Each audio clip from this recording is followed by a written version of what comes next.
ಇನ್ನು ಜೀವ ಸಂಕುಲದ ವಿಷಯಕ್ಕೆ ಬಂದರೆ ಈಗಾಗಲೇ 1000ಕ್ಕೂ ಹೆಚ್ಚು ವೈವಿಧ್ಯಮಯ ಅಂದರೆ ವೆರೈಟೀಸ್ ಆಫ್ ಪ್ಲಾಂಟ್ಸ್ನ ನೀವು ಇಲ್ಲಿ ನೋಡ್ಬೋದು. ಬೆಂಗಳೂರಿನಲ್ಲಿ ಇಷ್ಟೊಂದು ವೈವಿಧ್ಯತೆ ಕಾಣೋದು ನಿಮಗೆ ಇಲ್ಲಿ ಮಾತ್ರ ಅಂತ ಹೇಳಿ ಸಂತೋಷ ಆಗುತ್ತೆ. ಹಾಗೆಯೇ ಇಷ್ಟೆಲ್ಲ ವೈವಿಧ್ಯಮಯ ಗಿಡ ಮರಗಳು ತುಂಬಿರೋ ಜಾಗದಲ್ಲಿ, ಹಳ್ಳ ಕೊಳ್ಳಗಳ ಜಾಗದಲ್ಲಿ, ನೀರು ತುಂಬಿಕೊಂಡು ಹರಿಯೋ ಜಾಗದಲ್ಲಿ, ಚೆಕ್ ಡ್ಯಾಮ್ಗಳಾಗಿರೋ ಜಾಗದಲ್ಲಿ, ಗುಡ್ಡ ಪ್ರದೇಶಗಳಿರೋ ಜಾಗದಲ್ಲಿ ನಮಗೆ ಪಕ್ಷಿಗಳ ಸಂಖ್ಯೆ ಸುಮಾರು 175ಕ್ಕೂ ಹೆಚ್ಚು ಮುಟ್ಟಿದೆ. ಇದನ್ನು ನೀವು ಈ ಬರ್ಡ್ ವೆಬ್ಸೈಟ್ನ ತೆಗೆದು ನೋಡಿದ್ರೆ ವಿತ್ ಫೋಟೋ ಲೊಕೇಶನ್ ಸಮೇತ ಅವರೆಲ್ಲ ಹಂಚ್ಕೊಂಡಿದ್ದಾರೆ. ಈ ಬರ್ಡ್ ಸಂಸ್ಥೆಯವರು ಅದು ವಿಶ್ವದಾದ್ಯಂತ ಎಲ್ಲ ಫೋಟೋಗ್ರಫಿ ಮಾಡಿ ಹಾಕ್ತಿರ್ತಾರೆ. ನಮ್ಮದು ಬೆಂಗಳೂರು ಯೂನಿವರ್ಸಿಟಿ ಜ್ಞಾನ ಭಾರತಿ ಅಂತ ಕೊಡಿ 175ಕ್ಕೂ ಹೆಚ್ಚು ವೆರೈಟೀಸ್ ಆಫ್ ಬರ್ಡ್ಸ್ನ ಅವರು ಐಡೆಂಟಿಫೈ ಮಾಡಿಕೊಟ್ಟಿದ್ದಾರೆ ಫೋಟೋಗ್ರಾಫರ್ಸ್. ಅದು ಒಂದು ವಿಶೇಷವಾದ್ದು. ಅದರಲ್ಲಿ ಬೇಕಾದಷ್ಟು ಥ್ರೆಟೆಂಡ್ ವೆರೈಟೀಸು, ಎಂಡೇಂಜರ್ಡ್ ವೆರೈಟೀಸ್ ಅಂತ ಹೇಳ್ತಿಲ್ಲ, ERT ಅಂತೀವಲ್ಲ, ಅವೆಲ್ಲ ಬಂದಿದ್ದಾವೆ. ಹಾಗೆಯೇ 150ಕ್ಕೂ ಹೆಚ್ಚು ವೆರೈಟೀಸ್ ಆಫ್ ಬಟರ್ಫ್ಲೈಸ್ ಬಂದಿದ್ದಾವೆ ಅಂತ ಹೇಳಿ ಸಂತೋಷ ಆಗುತ್ತೆ. ಆಮೇಲೆ ಮೈಗ್ರೇಟರಿ ಬರ್ಡ್ಸು ಲಕ್ಷಾಂತರ ಬಂದು ಹೋಗೋದು ನಾವು ನೋಡಿದ್ದೀವಿ.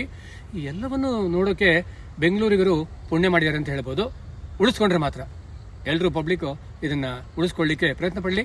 ಮತ್ತು ಈ ಜೀವ ಸಂಕುಲ ರಾಶಿ ಏನು ಹೇಳ್ತೀವಿ, ನಾಗರಬಾವಿ ಅಂತ ಹೆಸರು ಹೇಳ್ತೀವಿ ಪಕ್ಕದಲ್ಲಿ, ಆ ನಾಗರಬಾವಿ ಅಂತ ಹೆಸರಿಟ್ಟಿರೋದು ಅಂದರೆ ಹಲವಾರು ರೀತಿಯ ನಾಗ ಸಂತತಿ ನಮ್ಮಲ್ಲಿದೆ, ಅದು ಕೂಡ ಐಡೆಂಟಿಫೈ ಮಾಡಿದ್ದಾರೆ. ಹಾಗೆಯೇ ಸುಮಾರು ವುಡ್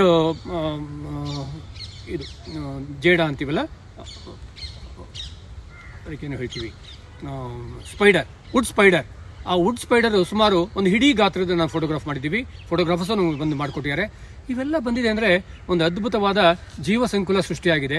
ಈ ಜೀವ ಸಂಕುಲ ಅದು ಜೇನಾಗ್ಬೋದು, ಬೇರೆ ರೀತಿಯ ಹುಳು ಹುಟ್ಟೆ ಆಗ್ಬೋದು, ನಮಗೆ ಜೀವ ಕೊಡ್ತವೆ ಅನ್ನೋದನ್ನು ಮರಿತಾ ಇದ್ದೀವೇನೋ. ಅವುಗಳಿಂದನೇ ನಾವು ಕೂಡ ಈಗ ಜೇನೇ ಇಲ್ಲದೆ ಇದ್ರೆ 5 ವರ್ಷದಲ್ಲಿ ನಮಗೆ ಆಹಾರ ಉತ್ಪತ್ತಿನೇ ಇರಲ್ಲ, ಪರಾಗಸ್ಪರ್ಶ ಇಲ್ಲ ಅಂತಾರೆ. ಇವೆಲ್ಲ ಪುಸ್ತಕದಲ್ಲಿ ಓದ್ಕೊಂಡಿದ್ದೀವಿ. ಆದರೆ ಇಂಪ್ಲಿಮೆಂಟ್ ಮಾಡಕ್ಕೆ ಬಂದಾಗ ಅವನು ಕಳ್ಕೊಳ್ತಾ ಇದ್ದೀವಿ ಅನ್ಸುತ್ತೆ. ಆದರೆ ದಯವಿಟ್ಟು ಜೀವ ಸಂಕುಲ ಬಗ್ಗೆ ಸ್ವಲ್ಪ ಯೋಚನೆ ಮಾಡಿದ್ರೆ ನಾವು ಮಾತ್ರ ಅಲ್ಲ, ಇಡೀ ಪ್ರಾಣಿ ಸಂಕುಲ, ಪಕ್ಷಿ ಸಂಕುಲ, ಸಸ್ಯ ಸಂಕುಲ ಉಳಿಲಿ ಅನ್ನೋ ಅಭಿಲಾಷೆ ನಮ್ಮೆಲ್ಲರಿಗೂ ಬರಲಿ.